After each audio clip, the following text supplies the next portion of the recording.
So we are going to start Q&A session.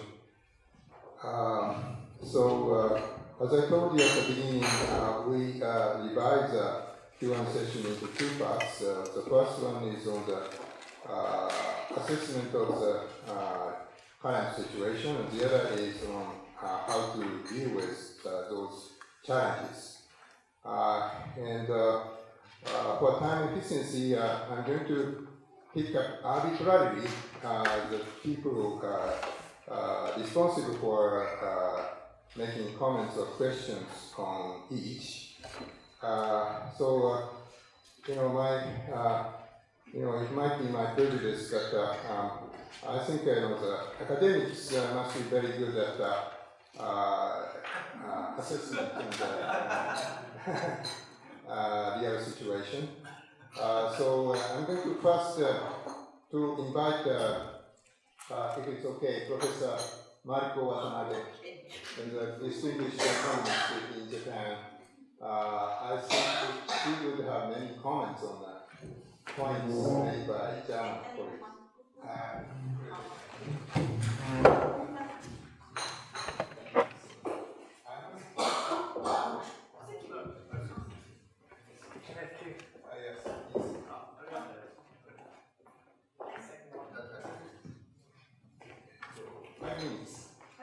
Okay. I'm not prepared to lead this type of discussion, but actually they were all presentations very interesting, and I'd like to discuss more deeply from now on, and including after the session. And so I think so. I have several clarification questions, but I'd like to raise some fundamental issues. That one is that Professor Akimoto talked about the steel production and CO2 emission of China, and Professor Matheus mentioned that we need to some kind of the measure to avoid lock-in diversification. It might be one choice, and I think. But finally, this program is mainly the action of China. So I think we need to directly discuss how to discipline them. I think but you cannot name the China's what. But we have to identify this thing.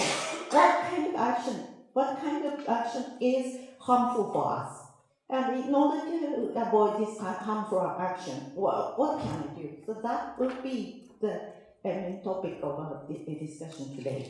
So, but I think now I just advocate that kind of question. And I'd like to make some clarification question. One is,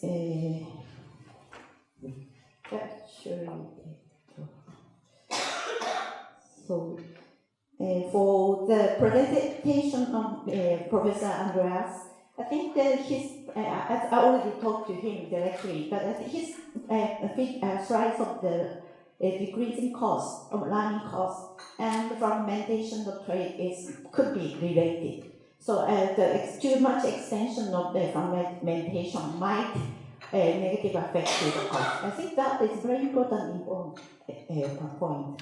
And but I couldn't find the data in the distributed size. I'm happy if you disclose what is the data source of your data later. It's not just my wishes. And the other question goes to Mr. Hihara. So you mentioned that Japan is very successful in reducing energy saving behavior. And I think that is very important experience to spread to the world, particularly India or China, these kind of emerging economies. And one my impression, actually I myself did doing the empirical research about the energy efficiency standard policy, top standard policy of Japan, that might designed to induce the consumers to choose more efficient products.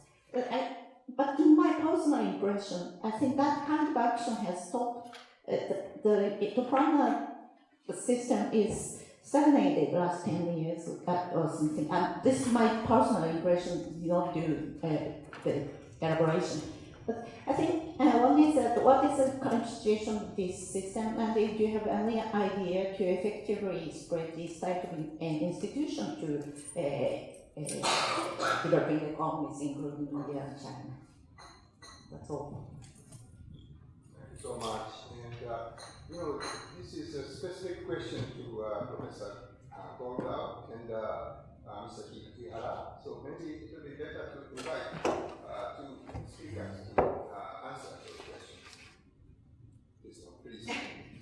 Yeah, thank you very much. And just very quickly, I'm about to send you the source of data. I use data of the internet. Thank you very much.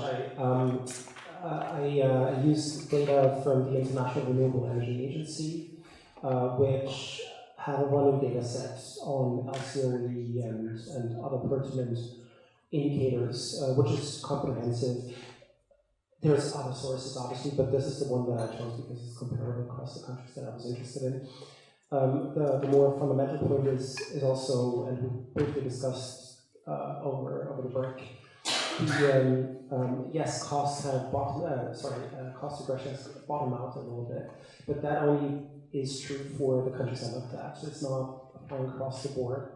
I included, I think, India as well in the graph, where you still see cost declines that are a lot steeper, say, than in Germany or Japan. So there's something to say about the granularity of the data, and this is just to illustrate the more general trend. Obviously, I said also that the trends that we're observing essentially are similar across clean tech, and that's true, but obviously there are also differences when it comes to, for instance, learning curves, technology learning curves, and batteries, which still have quite a way to go compared to, say, PVs, which I depicted. So, long and short of it is, it's Adina. Thank you.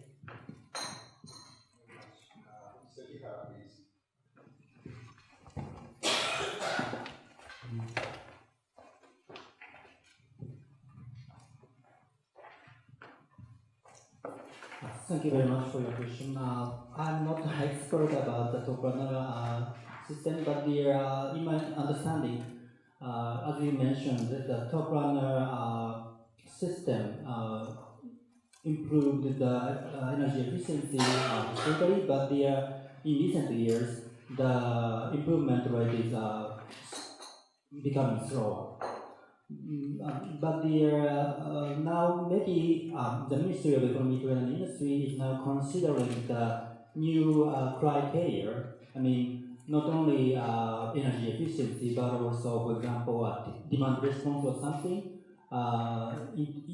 They are now considering introduce new elements into the top runner system as well.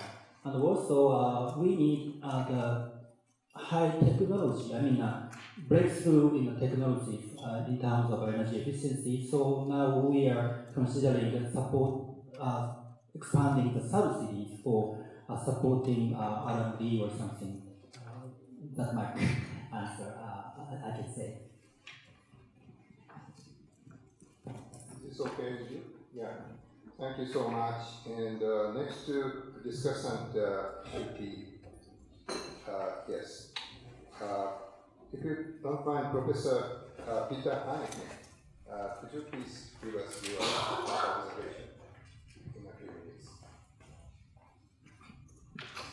Thank you very much, Chair.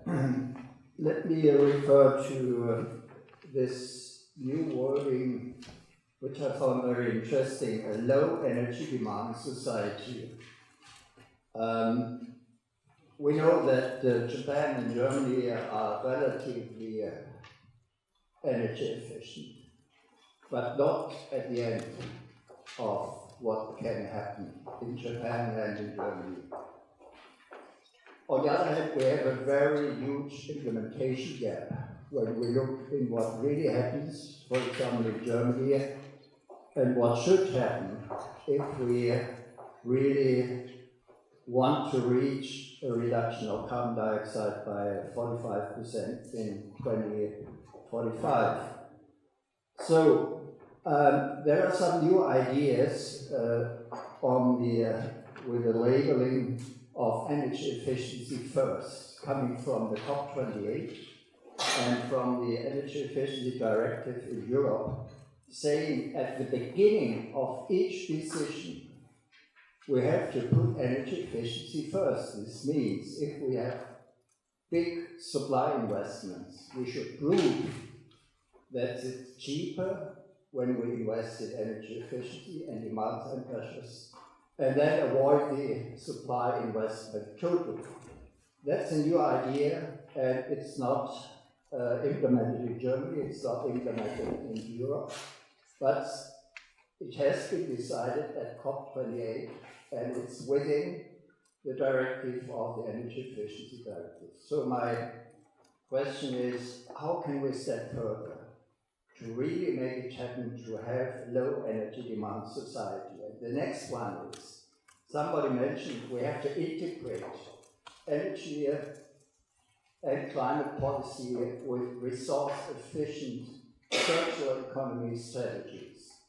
If we say it's not only energy efficiency first, but energy and resource efficiency first, combining the policies, I think it would make it easier to keep 1.5 degrees within reach. That's my question to the Japanese colleagues. And another one, of course, sufficiency is a soft measure. But even in the net zero scenario of the IEA, they introduced lifestyle changes by about 1 billion up to 2050 worldwide. And there is a huge debate going on in Germany and in other parts of the world. How can we combine energy efficiency and sufficiency lifestyle changes?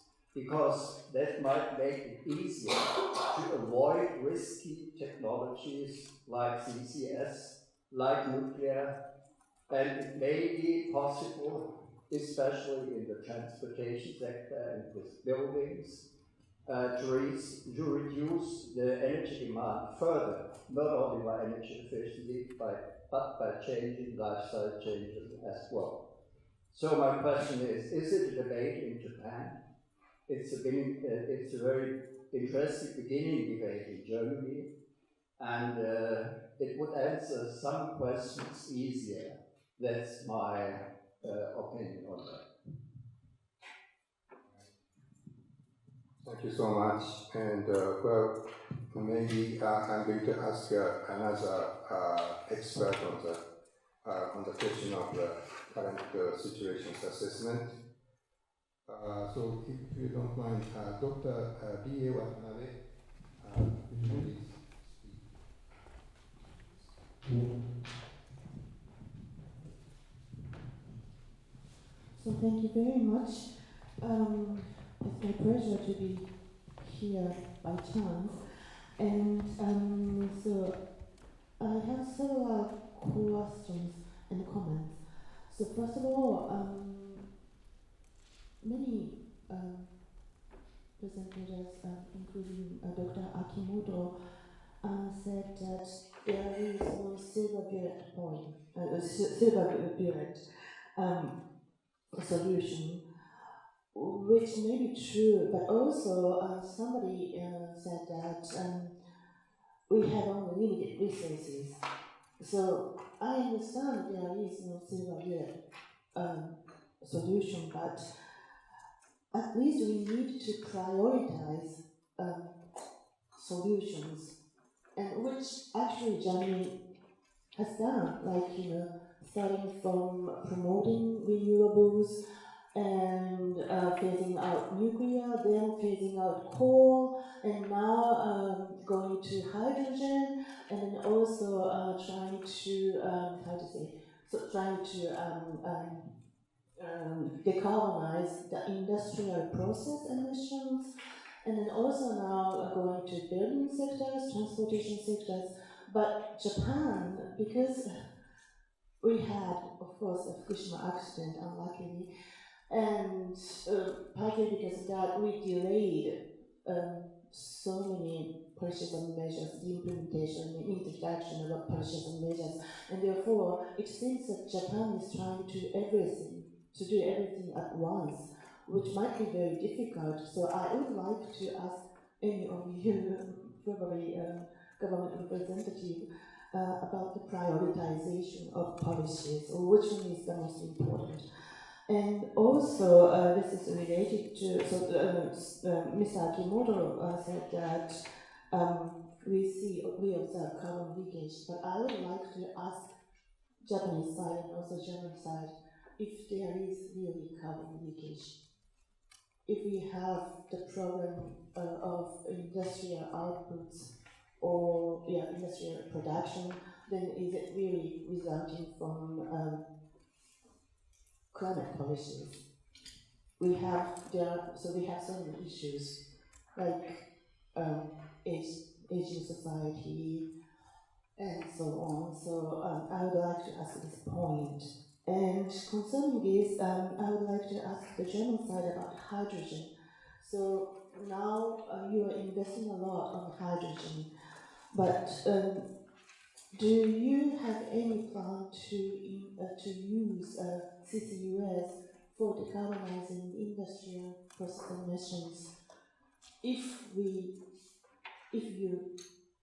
have difficulties to acquire sufficient hydrogen, and establish, especially here, I think that not only acquiring hydrogen but also establishing hydrogen pipelines, so infrastructure will matter. So do you have any plan to utilize CCUS for completely decarbonizing industrial processes? And the same question is going to Japan. So we have a lot of investment in hydrogen and also ammonia, but do we really, so is it possible for us to acquire hydrogen and ammonia sufficiently to completely decarbonizing industrial processes? Do you have any plan to utilize CCUS for industrial process emissions? And also, do you have any plan to produce green hydrogen domestically? Of course, for the moment, the cost is very expensive now. But if we use up all potentials for offshore, onshore, and photovoltaic, then probably we can produce green hydrogen domestically, which means that we can be self-sufficient. We don't have any, geopolitical risk in terms of energy security. So that's what I would like to ask Japanese side, and also I know that we have a lot of programs like shortage of flat land and also deep sea, but probably here we can rely on Japanese companies' technologies, and if they come up with technologies to deal with these issues, then probably they can regain again the share, at least domestically, in terms of photovoltaics and also windmills. So these are my questions and comments. Thank you so much. Thank you so much, Watanabe, for comprehensive questions to German side as well as Japanese side. So the last discussant on my list for the first part of this Q&A session is Dr. Stefan Thomas to please say a few remarks. Yeah, thank you. First of all, I'd like to add a bit to the complexity of the situation that we have heard in the presentations, because the presentations all took climate neutrality efforts as a precondition, which means conversion to clean energies and of course also energy efficiency, material efficiency, circular economy and sufficiency. But there is still also many interests of fossil fuels in this world, and we see that, for instance, within the USA, and the difference between the two parties fighting for the president currently. We also see it between the Middle East, for instance, and important countries. We see it within China, between coal and the renewables, and we see it also in the current fears of carbon leakage, because especially in Europe, the energy prices still are somewhat higher than before 2022.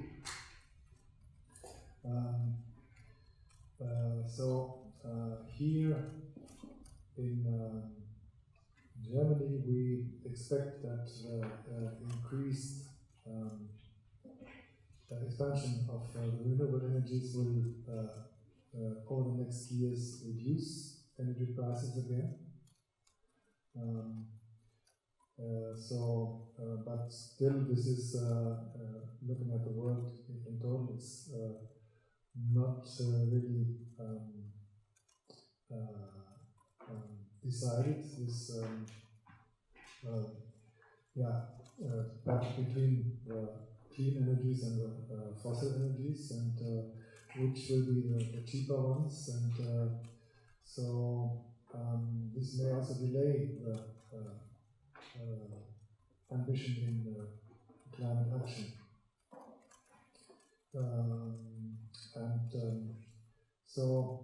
But with climate action, we come to the point where we need the supply chains for the clean technologies, and here indeed we see the paradigm shift, the race for new clean industries between the big blocks, which we have discussed before.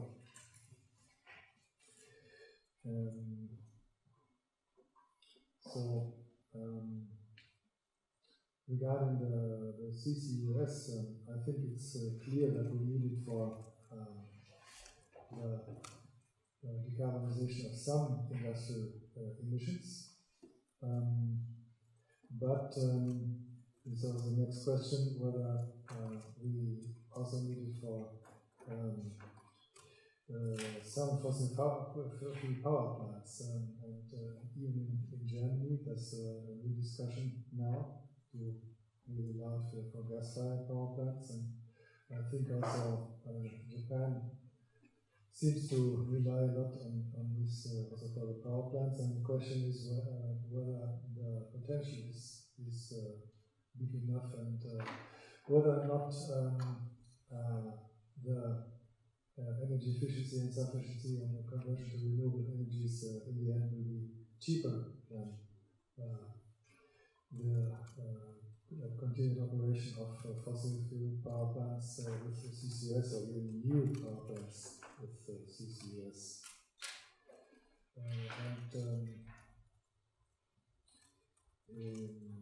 Also about system integration costs for renewable energies. In Germany and Europe, we don't expect electricity to grow so much because of the IT industry, but because of the electrification of, for instance, heat pumps and battery electric vehicles, and also electrification in industry. And this is also providing flexibility resources. If we finally invest a lot in developing this, the use of these flexibilities, we are generally behind with the rollout of smart meters, unfortunately. But this is providing very cheap means of integrating the renewable, fluctuating renewable energies photovoltaic into the system. So we expect that the IEA also has such numbers that a system based on renewable electricity will in the end be cheaper than one continuing to be based on fossil fuel resources and also on nuclear. So there is some thoughts also already going into the solutions.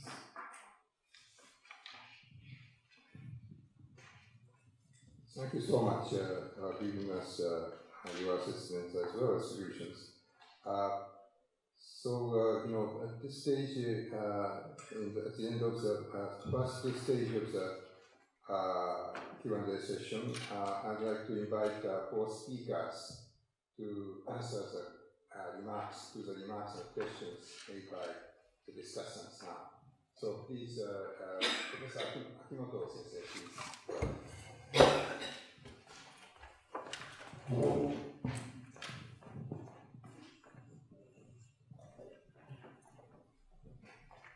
Thank you very much for your questions and comments. And perhaps I cannot respond to all of the questions or comments, but I would like to respond to some questions or comments.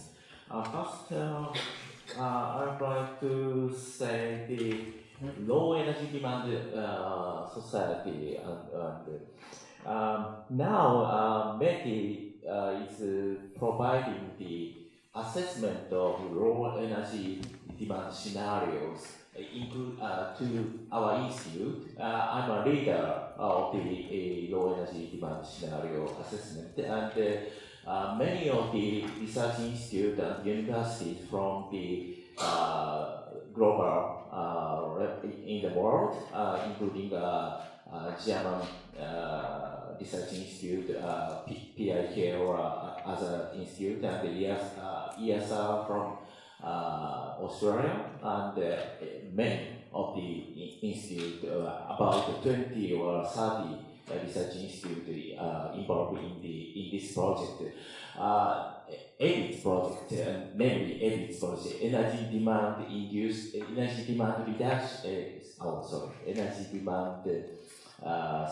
reduction induced by technology and social innovations project. In this project, we are developing a comprehensive and global level low energy demand scenarios. Particularly, we are focusing on the reductions in embedded energy into the materials, etc. Or, for example, building iron, steel, and the chemicals, and also building reductions or car reductions, etc. Because building and car embedded energies, a lot of embedded energies through the iron, steel, cement, etc., etc. So we are now assessing the sharing economy, circular economies, and we are assessing and developing a scenario. So we would like to show the large impact of the emissions reductions through the sharing and circular economies, etc., due to the digitalization technologies. So we would like to induce the actions of the societies to focusing on the reductions of particularly of the embedded energies, not direct energy, but also the embedded energies. So, but difficult issues, I think. This is a very broad agendas, not only for the disaggregated divisions agendas. So the government is also very difficult to lead these issues. So, but if we can successfully show the comprehensive and quantitative scenarios with the large impact of the emissions reductions and energy consumption reductions with the affordable cost and multiple achievement of SDGs, the society can be changed to cooperate with the across the countries, across the sectors, and also we can induce their behavior change also. So this is the now we are trying to develop the scenarios, and we would like to contribute to the society and also the next IPCC reports also.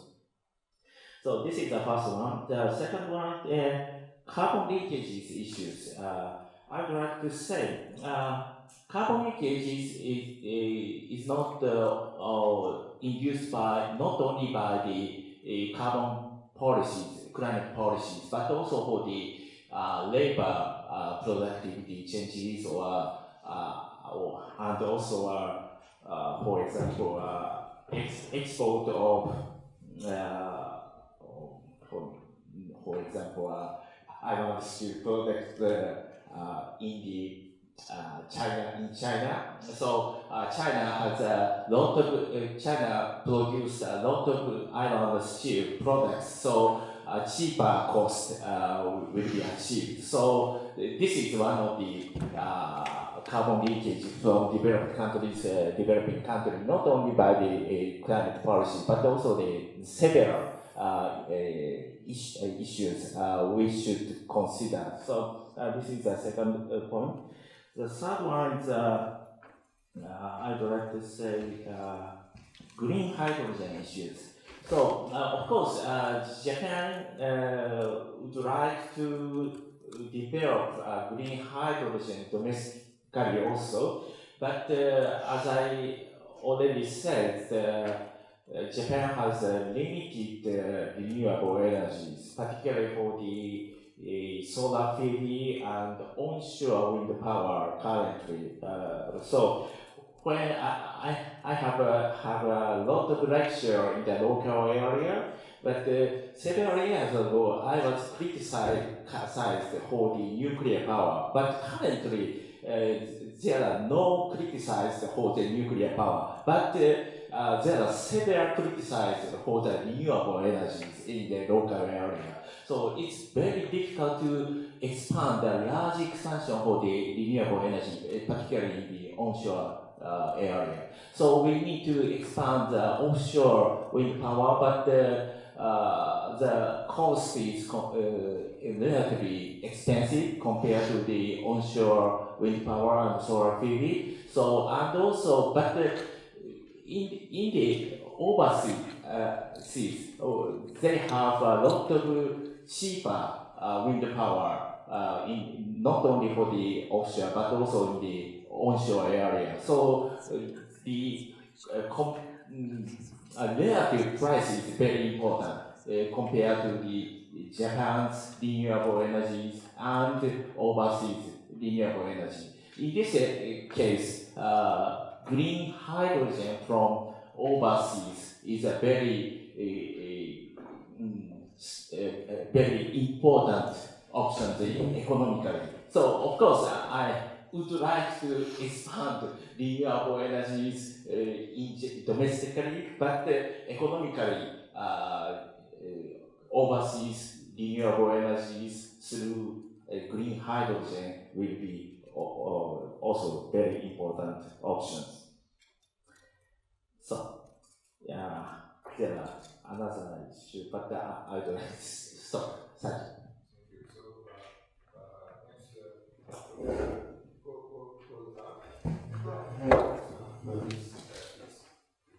Yeah, just very quickly, I think you choose from the really important points that have been made, and Felix is in a much more authoritative position to comment on the German situation than I am. So let me just maybe quickly talk about two things. The first is essentially leakage and industrial relocation. I think the long and the short of it is, and we have also seen a slide where essentially, you know, the production capacity was displayed production capacity going down doesn't necessarily mean it goes down overall globally. It just goes elsewhere, and it's what we saw since 2019 in the end, when the crisis started in 2022. Obviously, was a massive additional push to relocation, particularly in base products. I mean, for the sake of the argument, I think there's not a lot of ammonia being produced in Germany right now, right? And that's a classic case of essentially replacing domestic production with imports of a carbon-intensive product. Yes, that's happening, but I think the point I'm trying to make here is a broader one, because the risk of leakage actually increases the higher north ETS prices will go, and that's essentially what's going to happen the next couple of years, which increases the incentive for particularly carbon-intensive industries to relocate. And that's precisely what the European Union has come up with, the carbon border adjustment mechanism, which is being rolled out as we speak, and in the coming years will be in full operation, which raises yet another kind of a set of questions and opens up a bunch of kinds of works, because it's not only a question of implementation, it's carbon counting, it's everything else that comes into play, and I'm not entirely sure we have a great answer to those questions yet. By the way, it's not only energy intensive products as such, it also extends to hydrogen. Imports are under the ETS, under CBAM, and which raises, let me maybe come to my second question, second point raises another question, which is, I think one of the things we should be, talking about is emissions coming from hydrogen, which is an indirect greenhouse gas. There's not a lot of discussions around that these days. Green hydrogen is considered to be clean, one way or the other. Comes from electrolyzers, produced from renewables. But I'm part of a study at the moment with lots of scientists who can do the aerosol counting and math and all the rest of it, which I can't. And the long and short of it is there is significant emission risk from green hydrogen, which means you need to think about avoiding those emissions, regulating those emissions. We don't do this at the moment, neither at the national level nor the European level. There is a bunch of other questions that need to be asked. For instance, part of the conversation at the moment extends to blue hydrogen, which, if you want to think about emissions there, it's not necessarily emissions pertaining to electrolyzers, they don't exist in blue hydrogen, but you need to think about the entire gas value chain and where emissions might occur there. And that brings up another question, which is how do you account for that in the existing carbon counting system? Because the only emissions that are accounted for are domestic emissions, but a lot of what we're looking at here is imported, embedded emissions, and that's also a discussion we're not having neither at the German level nor the European level. Yeah, maybe 6 short points. The first is low energy, low resource. It's obviously energy efficiency, resource efficiency is the pillar number 1 of climate policy, and it is a key element of resilience. However, my mother was a Protestant pastor, and therefore I know exactly what the difference between solution and salvation is. So this short-term lowering the short-term vulnerability, which can be triggered by resource efficiency, by energy efficiency, is one of the 6 elements. It's not all of it, but it's the key issue for lowering short-term vulnerability. So, full stop. So it's a perfect win-win situation from the climate perspective, from the resilience perspective. Anyway, it's a long way to go, and I think what is new on the agenda, that is not only about energy efficiency, it's about resource efficiency, because we are depending on resources from abroad, etc., etc. I think this is important. However, it's the first pillar. So I described the 6 strategies. The first pillar, the second pillar, and that is new, and that goes beyond energy efficiency and diversification and resources, is the capacity for recovery in the event of a major shockwave. And that is the core of industrial policy, that we are able to recover in an unexpected event, that we have these capacities, that we have the know-how, etc., etc. And that's important, these two dimensions of resilience, lowering the impacts, but creating the capacity for recovery. And this is at the heart of industrial policy. However, diversification belongs to this first pillar, and this is not only about China. This is not only about China. If you look on hydrogen, there we have a serious threat that the ramp up of the hydrogen, the hydrogen derivatives imports, that they are all come from the Middle East. So, and we have an increasing awareness that with the strategic goods and the strategic resources, we should have no supply from one source which represents more than 30% of the overall market share, or bringing down the Havellandschmann index below 2000. And that comes at a cost. But this is the security question. And that is also true for the learning curves. If you want to maintain industrial capacity, it comes at a cost, but this is the cost of the capacity for recovery. And therefore, this new world, with climate protection, will be a little bit more expensive because we pay the security. And all this debate on cost of electric in EVs from China, we had this with the cheap Russian gas. The cheap Russian gas was the argument, it's cheap. And we paid the price in 22 and 23. And you can discuss was the price too high or not, but anyway, we need to adjust this. And again, the Middle East is important. And that brings me to the third point. There is a little bit of carbon leakage. You can't avoid carbon leakage if you have shock waves like 22 or 23. You can't do anything. These prices cannot be managed, etc., etc. We have the carbon border adjustment mechanism. We can have a discussion of the territorial principle we have for all the perspective. I would always say who earns money from creating very additive emissions here to pay for the emissions or whatever. I think it's a totally different issue. What I think interesting, and this is a more forward-looking debate, is that we have not only carbon leakage in the system. The new kid on the block in 10 to 20 years will be green leakage.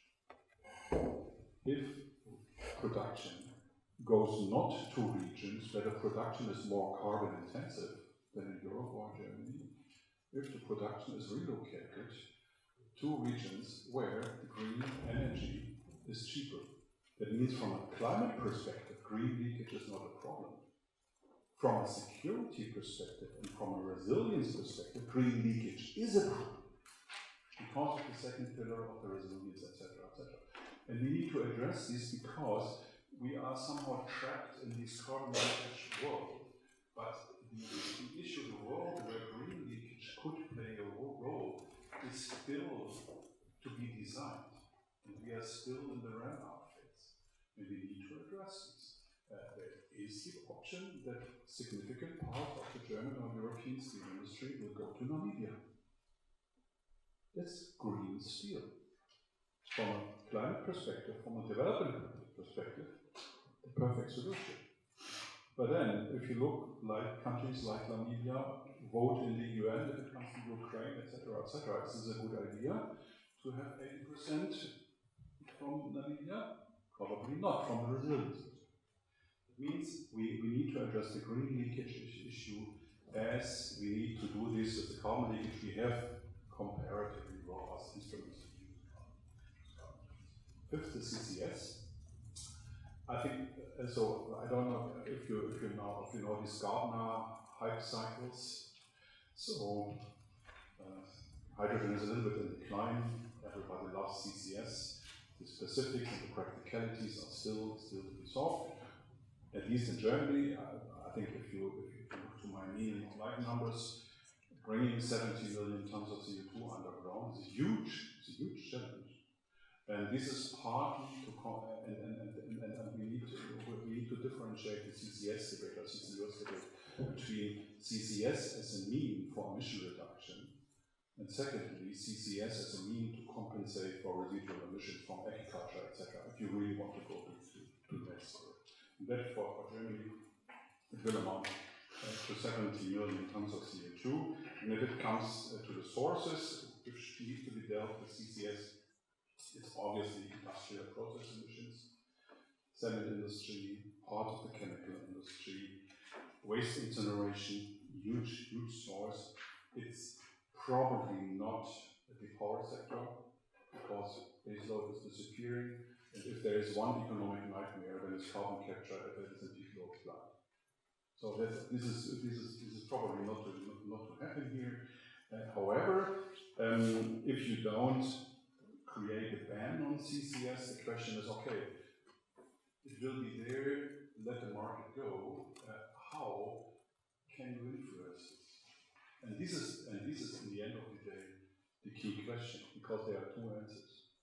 The first is, for the time being, it's an expensive option, and even if we have CO2 prices of, let's say, 60, 70, 80, 100, so the alone the CO2 storage offers we see at the moment in Europe from the North Sea, from Equinor, is 100 euro per ton of CO2. This is not regulation, these are market offers at the moment. It means you have storage plus transport plus capture, you are on 150 something euro per ton of CO2 world, so it's not cheap. And if it is not cheap, and if the CO2 price is not sufficient, you need to subsidize these. And the key question is, where do we want to subsidize these? There's a very clear strategy here, not in the power sector or for waste incineration, for cement industry, etc. But there's also a second element, because the practical capability of using CCUS will depend on the CO2 infrastructure. And the key question is, what is the CO2 network we will roll out? This won't be a network like we have for natural gas. So it will be limited. We have the same discussion on hydrogen, and the planning and the financing and the design of the CO2 network will be a key precondition. What sources can we manage the CO2? And there, the knots of the CO2 networks, we have the first drafts of these, are not the power sector, it's the chemical industry, it's the cement industry, it's waste incineration. And then I think the North Sea issue is, the key bottleneck for the CCS is not the storage potential. It's the annual capacity of the injection infrastructure. And if you add for Europe, it's a little bit Mediterranean Sea, but it's essentially mainly the North Sea. If you add up the most ambitious projects, and we need 10 years to develop this, then we will see in the North Sea an annual injection capacity of 200 million tons of CO2. And as a rule of thumb, Germany is always EU divided by 4 and industry divided by 3. Then you end at this level of 70 million tons, which is 5% of the 1990 emissions, so significant, but it is not the silver bullet, it is not the solution, and in the end of the day, it won't substitute hydrogen. And that's my last point. Hydrogen, and there I see that there are huge differences between Germany and Europe and Japan. For us, and again I said these imports, the production cost of hydrogen is the one truth. The second truth is the cost of transportation. And so the cost of transportation is cheap for derivatives, but it's extremely expensive for hydrogen. And so even if you have in Australia a production cost of 2 to 3 euro per kilogram, you need to add €1.50 for transport. And there we have a different situation in Europe. So we have attractive locations in Europe, Scandinavia, Iberian Peninsula. Never forget the Balkans, open question Eastern Europe. So that we will, our projections and our estimates and the design principles for the infrastructure, and we have This year, the Federal Network Agency will approve the core network, almost 10,000 kilometers of hydrogen network, so which is in the planning, working the financing model, etc. Will come mostly from European neighbors or regions, Iberian Peninsula, etc. Derivatives, ammonia, methanol, synth crude may come from other regions, and there we have the diversification issue. But for Europe, from a German perspective, this is import. From a European perspective, we will see some derivatives import, but not that much hydrogen. However, this will lead to another situation. I think we have Germany at the moment 70% import dependent, and in the future, so my meaning of life numbers there. So the import dependency will be there. It will be not zero, but will be 20%, and essentially come from hydrogen derivatives, and that can increase the resilience. But having said this, there is a world which is not about LNG or hydrogen. There's neodyne, what you name it. The new focus, what we have for the energy transition, is to extend the resilience issue beyond the fossil fuels that will disappear.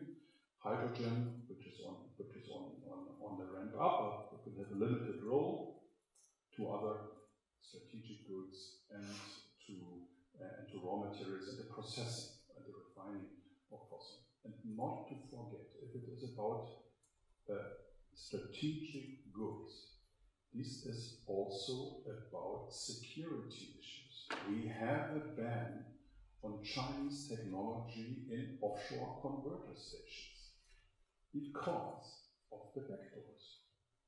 And we will see very strong obligations on everything which has to do with software from China. Again, the first backdoors in PV goods have been discovered. And this is an issue. This is an issue which should not be ignored, because this is not only in diversification and having dilution. It's also this type of vulnerability which goes beyond climate and energy policy. Thank you so much. So please, Mr. Hiller, could you please respond?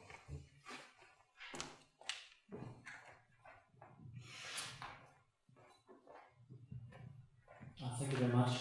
I'd like to have two comments. One is the importance of sharing information. I mean, the problems we face has been becoming more and more complex, complicated. But there, in order to, so when we consider the measures against the problems, we need to measure the current situation.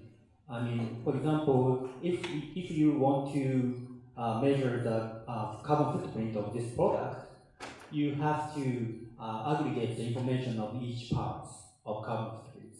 So we have to establish the data sharing system all over the world, including China.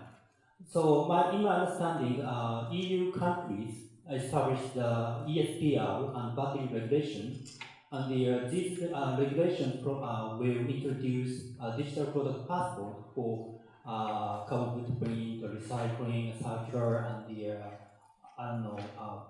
etc., etc.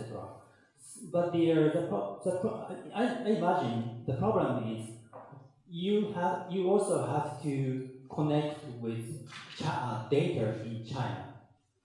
If the data system don't connect with Chinese data, it doesn't work. It won't work. So this is a similar. We have a similar problem in Japan. Japanese government is now developing the URAN system in order to share the data. Now, especially focusing on the battery, electric vehicles batteries. Data sharing is now focusing. But anyway, I think we have to establish a data system globally. So this is I don't have the answer, solution to them, but I think we have to establish a global data sharing system, especially including China. And also, I would like to comment on green hydrogen, domestic green hydrogen production. As our colleagues said, I also think it is not easy for Japan, maybe for Germany as well, to produce green hydrogen domestically. Of course, the Japanese government is supporting the domestic production of green hydrogen as well, but this is mainly for securing the hydrogen supply in the future. In an economic sense, I think it is not easy to produce green hydrogen domestically because the cost of hydrogen is mostly depend on the electricity cost. And unfortunately, in Japan and maybe in Germany, the electricity price will remain stay high even in the future. So I think it's not easy. And of course, green hydrogen is one of the potential solutions for carbon neutrality. But when you produce green hydrogen by using the renewable energies or something, a loss of energy will occur. So if you can directly use the electricity from renewable energy, it's the best. So in Japan, unfortunately, even in the future, I think at least in 2050, we don't have enough renewable energies. So I think, in order to produce green hydrogen cheaper, so unfortunately, at least in the 2050 or so, I think we have to import green hydrogen from overseas. That's my comments. Thank you so much. Sorry about again my poor moderation, but we still have 5 discussants not given opportunity to speak. So, the solution part evidently already covered, but if 5 discussants have still something to say on such solutions, please make your comments in a few minutes. So maybe we should start with business representatives from Japanese companies. First, let's see, Mr. Pascal Daraisen from Hitachi, please. We have 2 or 3 minutes. I'm sorry about that.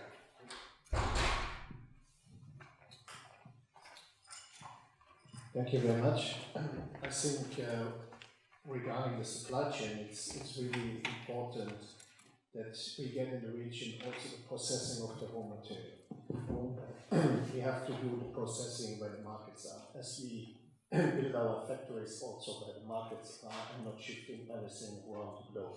And we have to do the same with raw material. I fully agree with you that we have to build this global database to create the transparency and not to create documentation monster, I call it. That's really important, and data needs to be accessible very easy. Otherwise, it will not work, in my opinion. And it will not transparent how this data are also gathered. I have a lot of solutions, also points I want to make, but I have no time for it. But I think the strategic partnership really also going on R&D technology. As we go now also with our technology from Europe to Japan to have also there building the grid and strengthening the grid and also in HVDC and so on. So I think this is really important, this partnership, and a lot more, of course. Perhaps we have to think also about incentives for cooperation, I call it. Governments can provide incentives for companies to engage in international corporations. Why not? I think there's a lot of potential in that, such as tax breaks or subsidies or whatever. I think there we can do much more cross-region. And another thing I just want to highlight is stockpiling strategies, I call it. It's establishing strategic reserves of critical energy resources to have also kind of buffer. We can do that also for raw materials, but this thing is much more in a strategic way than to commercial way. With that I stop, and of course overall circular of economy in all the fields, in all the supply chain is, and the added value chain is key, and this solves partly the issue of raw materials, because we can reuse a lot in the region where we do the circular economy. Well, thank you very much. Mr. Hammond, please.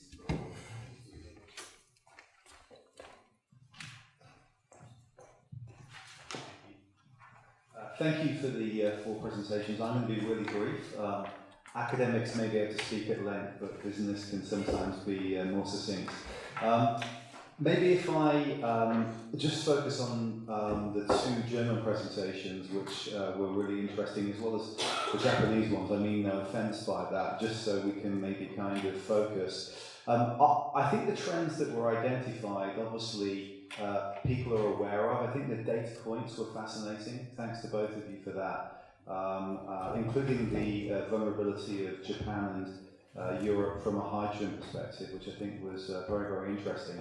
I think that clearly for business, I mean Mitsui, for instance, is thinking about these trends, very markedly. What does it mean for corporate strategy? In this world where we have much more intensification of regional activity, even if at the global trade level things might be diminishing. But I have one question for you, if I focus it down to that. What does this mean for achievement of global targets like the Paris goals in this new world we're in? Because I think we mentioned that it can slow the green transition. Some of the trends, the friendshoring, the nearshoring trends. And I'm just wondering, already in the presentation from one of our Japanese colleagues, he highlighted the fact that we're going to miss some of these global goals, not by a little margin, but by a big margin. If anything, this world is probably here to stay, certainly in the medium term, maybe the longer term. Do we need to look again at the global goals in this very new context and have a new strategy for achieving them? Right. Thank you. And then maybe on the German side, Dr. Schaefer.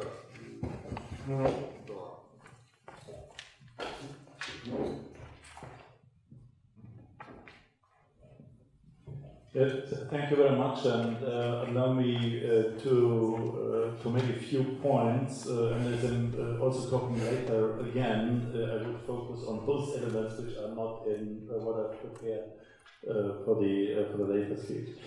So I'm totally convinced that to reduce these dependencies, particularly from China, is extremely important and necessary to do that. I have some doubts in terms of what you have referred about recovery potential and maintaining some basic skills and capabilities. When I see the speed of technology and development, when I see the speed of development of economy of scale, 10 years ago, and I've worked for Covestro, for a big chemical and polymer company. We've operated plants for isocyanates with 30,000 tons of capacity. Today, the company is running the biggest plant in China with 600,000 tons capacity. So if you would have something sitting in Leverkusen with 30,000 to maintain your capability as a type of backup situation, that is something which probably would not work. So it's really a challenge to find a way how to do that. I also think that in this global distribution of activities, there's a lot of things which German population don't want to see here. Yeah? And that's about mining, that's about fracking, getting gas out of the ground, that's about activities which are environmentally more difficult. We have talked about these mega factories where we would need to commit huge areas to allow these things being built up here. So I think we need to work on that. I think it's more about diversifying and finding different countries, probably more fringe-shoring than near-shoring, to have a distributed supply landscape. One element about you have referred to that, about energy resource efficiency, about changing lifestyle. I'm convinced energy resource efficiency is absolutely essential. I was remembered when we at Covestro in the board discussed 2018-19 about a vision, to put a vision out to energize the organization. We were discussing about climate change, about CO2, about huge stuff, and finally we came up with a sentence which says to become fully circular, yeah?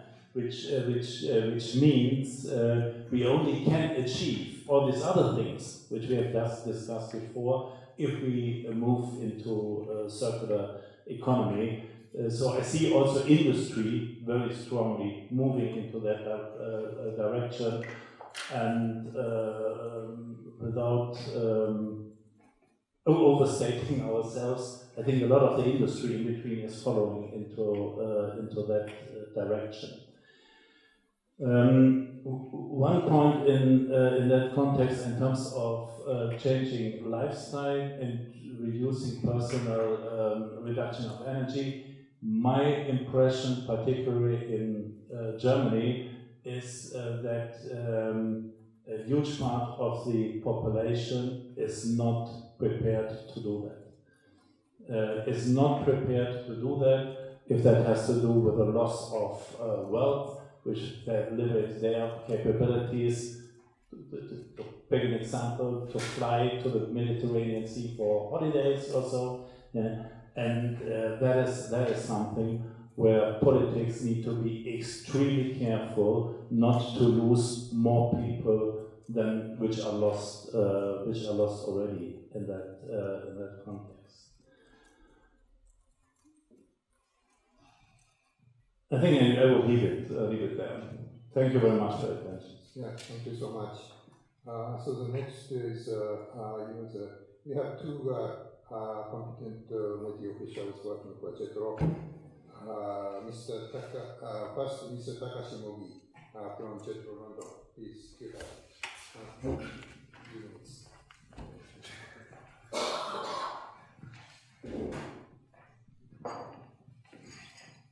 Thank you, Mr. Chair, and thank you very much for having me here. And the distinguished presentation gave me really so much insights. And I'd like to make one point that I recently moved into London in July and talked to a couple of energy peoples. And what I felt is that the problem of cost is really huge, and I want to find any ways to give a healthy mechanism to bring downward pressure to let the production or distribution cost of clean technologies.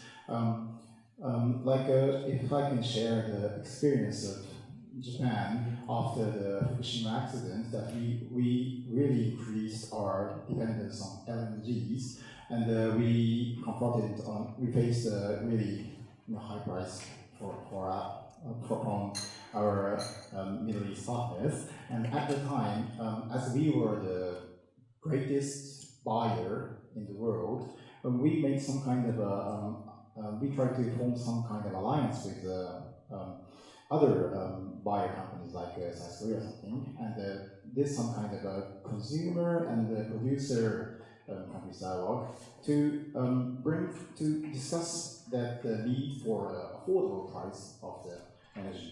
And what I want to say is that so far I was observing what has been discussed through the clean technology like green hydrogen.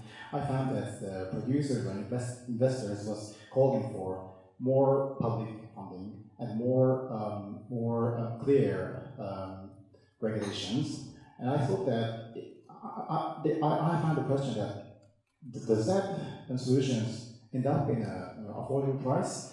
And I attended another conference. This was kind of a conventional energy producing peoples, and they were saying that okay, the convention energy will come back, and we will find shortage like energy, LNGs, and we can go with CCS, but we can just put on the price, put the cost on the price, and Japan, you can buy it, and it made me really feel desperate. And I really thought that maybe the buyer side, and I think this is a common agenda with Germany, because I think both Japan and Germany is committed to manufacturing industries that do need kind of energies, and from that position, I don't have a clear option for it, but I want to find any ways to play some kind of role as a buyer and to contribute to let the road develop affordable and clean technologies, technical energies. Okay, thank you. Yes, thank you so much. And finally, Dr. Akihiko Tamura from JEF please. I don't know, it's the last one right before the lunchtime or something. And, I guess nobody's going to pay attention to what I'm going to say. The topic lunch in front of us. But, anyway, I just try to just pose a question so that I'm going to serve as one of the speakers of this afternoon. So I guess that for the sake of having a discussion this afternoon as well, I'm going to pose two questions. One is towards the mission, which I'm from Paris, so sorry. Mr. Professor Andrea, and also the other should know to the Professor Felix. My kind of question that you don't need to answer to me right now, but maybe afternoon, that you can answer to me in the process of discussion this afternoon. Simply put, I guess if I'm not mistaken, your kind of nuanced conclusion is that I'm looking at your slide that said page 8, which refers to the geoeconomics of fragmentation risk slowing the energy transition. But sounds like you're trying to kind of argue that fragmentation is something we should avoid, which might be true. Of course, we have to enjoy the kind of scale economy to kind of achieve the successful energy transition. That's true, but to what extent? That's a question. Of course, that you also the previous page that you also referred to the situation of kind of friend shoring or regional shoring or however you call it.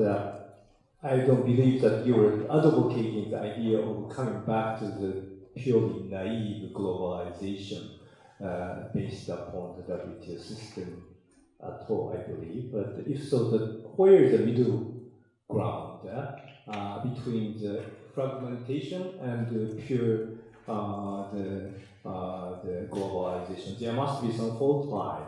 How to draw the fault line is something I'd like to discuss with you. Maybe it's related to how to construct the most appropriate friend shoring. But friend shoring is slightly different conception from regional shoring. Mean that Japan and the European Union belong to the different geography. So in that sense, the deepening the relation between Europe and Japan is not necessarily the fault to fall into the category of the regional shoring, but still. But our alliance could be called the friend shoring. So to that, to what extent do you envisage the kind of kind of design of the friend shoring to avoid the risk of the kind of security. So how to take a balance between the kind of how to enjoy the kind of scale economy and how to avoid the risk of the geopolitics. That is something I would like to discuss with you this afternoon.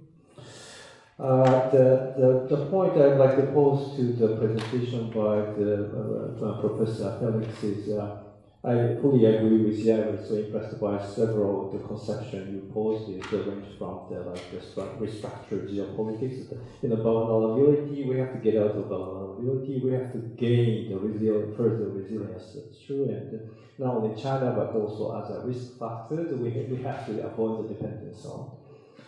From the primarily standpoint of this national security, of course, and how to drive ourselves into the territory, restructure the geopolitics. How?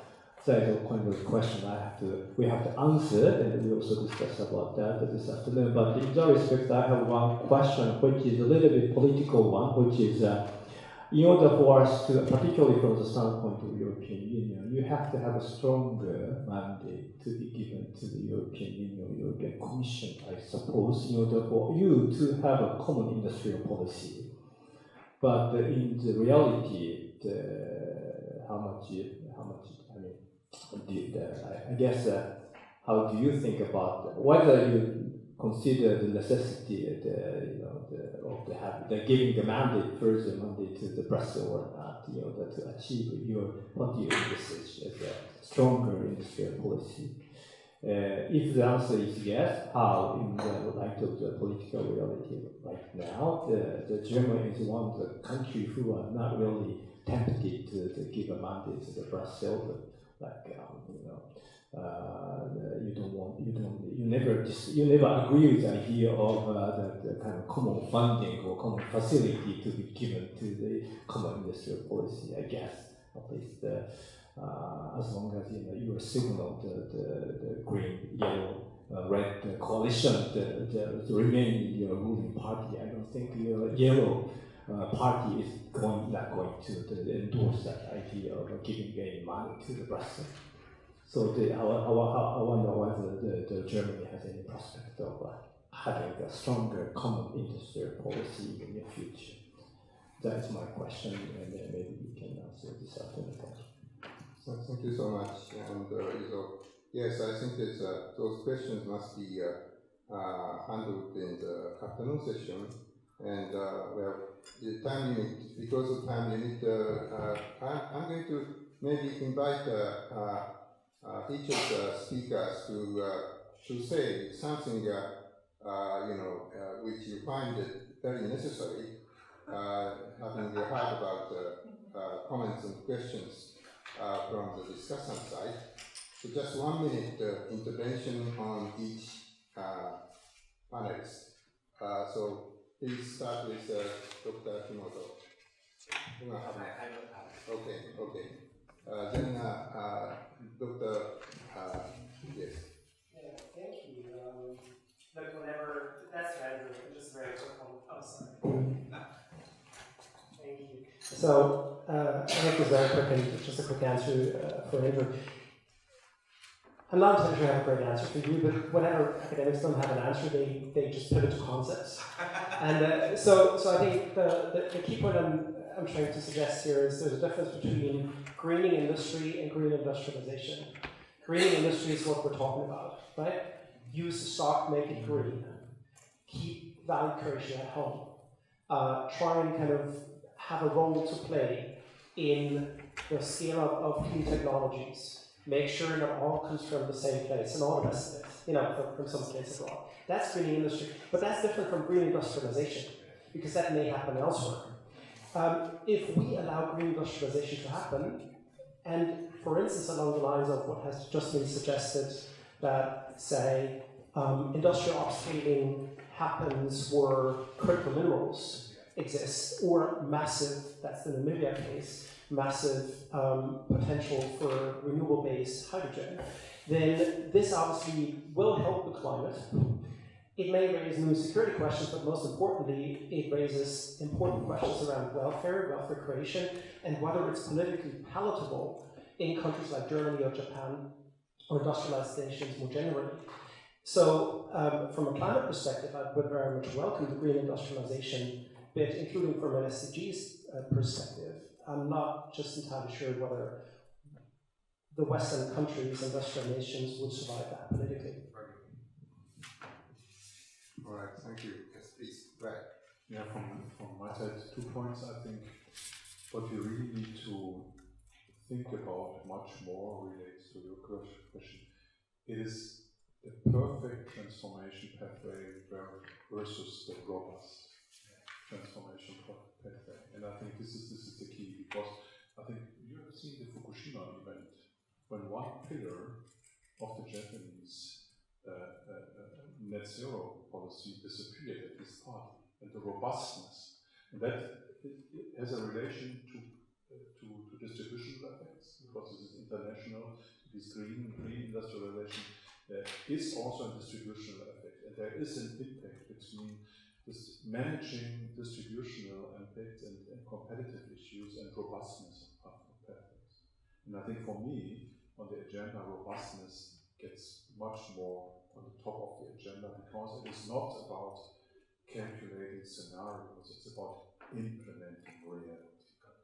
And the second is, and I will come back to your issue on industrial policy, I think that's right. However, we see a couple of trends where the appetite for a more European, not a European mandate, it's an important issue, is increasing. If you read the Draghi report, if you read all the problems, and we have these diverging interests in the EU, the heavily industrialized countries and the more service countries, and the appetite for European policy there is different. However, the industrialized countries, and even Germany, have made a lot of nasty experiences with state aid policy. And as long as this industrial policy is based at the national level, it is subject to state aid supervision. And what we see is that these processes are getting more complex and more complex and more complex. And so I'm slightly in favor of European developments of different speeds and club solutions, and we will see this also, because the state aid supervision gets so painful that it might override some of the ordoliberal German traditions. Nothing should be transferred not to European institutions, but to more European solutions. And the pain from the state aid, and I'm on a daily basis, I'm part of these processes. You can't imagine how painful state aid processes can be. And that will change a little bit the European arena. And again, if you look to the Draghi reports, this is in general the trend. It will be not perfect, it will not be delegated to the European institutions as we know them today, but it is changing. And you can't oversee this. I think that there is a trend towards it. And we have the net zero industry. So we have increasingly legislation at the European level which drive this process forward. Again, there'll be steps, backwards, forwards, etc., but the general trend is there. Thank you. So finally, Mr. Hiha, yes. It's okay, yeah. Well, thank you so much for your excellent cooperation. It's 1 o'clock now, lunchtime. I'm very sorry for having delayed your lunch. Well, instead of providing you with a detailed summary, I'm going to give you my humble thoughts about what I observed in the discussion. So this is certainly, as all of you agree, very useful dialogue because I found it a very mutually important learning process between German side and Japanese side, so that we exchanged very detailed facts and situations on the energy and environment in both countries. So that means international cooperation, as someone said, at the midst of the discussion, and international exchange of information will be very important in such occasions with enhanced geopolitical risk, which complicates the situation. And also, of course, the ultimate goal for energy and environment policy is to achieve 3E, economic growth and environment and energy security. So without preoccupations, without any, ideological thoughts or preoccupations, we need to try to do best efforts to achieve this 3E. And in order to achieve 3E, that's very complicated situation these days. So there is no single solution. We have quite diversified solutions, and we need to balance between the interests or benefits and cost and benefits among the solutions. In order to achieve it, perhaps we need to be more dependent upon evidence-based approach. And data and analysis would be very important to make an objective assessment on the current situation. And policies would be perhaps, achieved policies would be obtained from careful analysis on those data and evidences. And maybe just finally, very few people have talked about nuclear power, but let me introduce my humble thoughts on the nuclear as a poor economist. I think it's probably necessary in order to achieve 3E. Otherwise, the important aspect of economic growth is inclusive growth. In order to achieve inclusive growth,